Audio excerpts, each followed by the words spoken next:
Alright, let's take a second and talk about my new COVID project here. So, I wanted to get all my welding stuff in one spot. So I've been hoarding stuff for a while. So what we have here is a cart. It's four-wheeled. So I know on a hill it might run away, but for what I do, it's not going to run away. Plus the style wheels that are on it, they don't roll that easy anyway. We have plasma cutter, an inverter arc welder, a wire feed welder. It's not actually MIG, it's just a Chinese one. They stick that on there so more people buy it. And there's enough room for my helmet and gloves. Down the bottom, this orange box here is actually an old bolt bin I found at the scrapyard one time. When I was throwing stuff off, I seen that, so I just threw it on. I had a couple other things. I mean, that wouldn't have cost more than $1. And ironically enough, you can't see it, but on the lip down here that's hidden by the frame of the welding cart, it says 7018, 7013, 6010 or something. So someone else was using it for the same thing I will.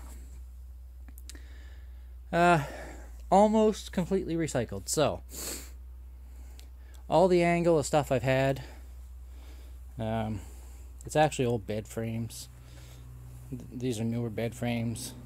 These ones are a little smaller but thicker.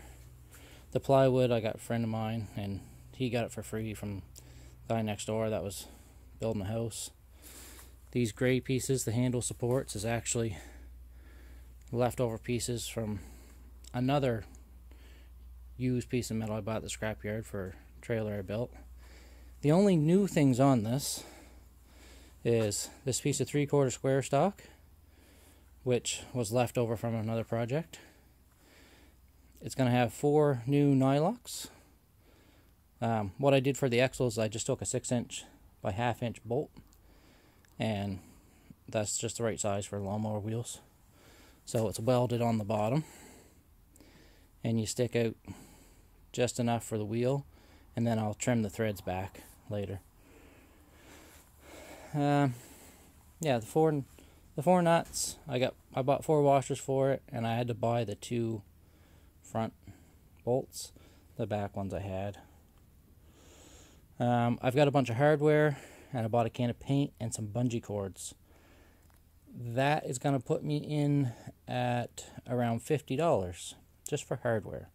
Everything you see there, like $2. All the little bits of hardware, that's where it kind of got expensive.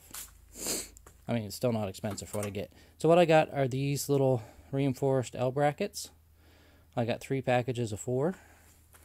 And I'm going to set them like so, 1 on each corner. And the welder will that'll stop it from moving around. I'm going to put an eye bolt on both sides and put a bungee cord up over so it can't go anywhere. So this way I'll be able to take it and load it on the back truck or in the back of the CRV and take it somewhere else if I want to. The only limiting factor I had was this hinges up to load the wire, so I couldn't bolt everything straight down. Like I was thinking about doing like you would on a battery in a car, putting a piece of stuff across and rod, but bungee cords work just as well. What else did I buy? So all the little eye bolts, bunch of those. Those like $30. Freaking things are expensive.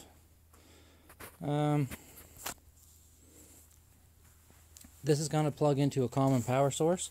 So what I've got over here is your standard welding outlet. That is going to stay. Well, it's actually not going to stay. It's going to move over there, because underneath that junk I've got a big welder, and it's going to be powered from there. I'm going to put a 125 250 volt 50 amp plug here. It's going to be on a 30 amp breaker, but I'll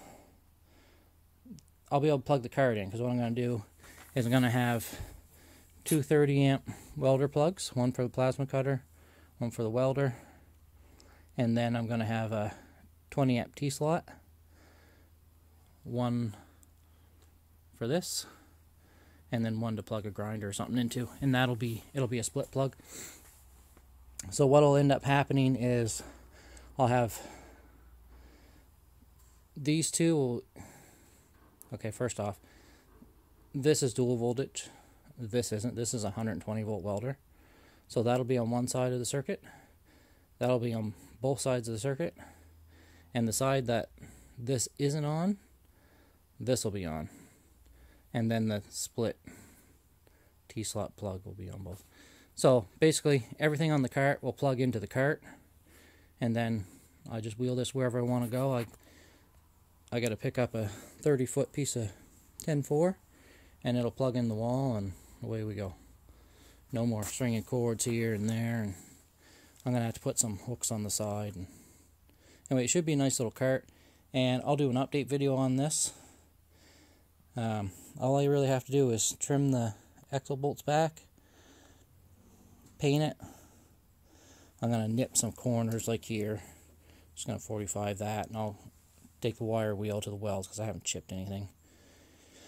Coat of paint, all the little hardware to fasten everything down, and then the electrical in the back. So anyway, I hope someone likes it, and if you want a good little cart, I mean, I think this is a good design. I looked at a dozen different ones online. I couldn't find any that I liked, but this should work nicely.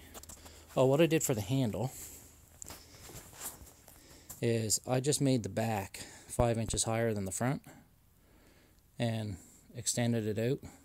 And I did that, I based that on my height. I'm not real tall, and I find very comfortable. I can walk up and put my hand on it.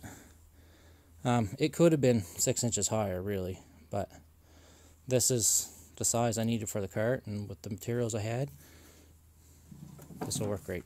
Anyways, thanks for watching, guys. I'll see you next time.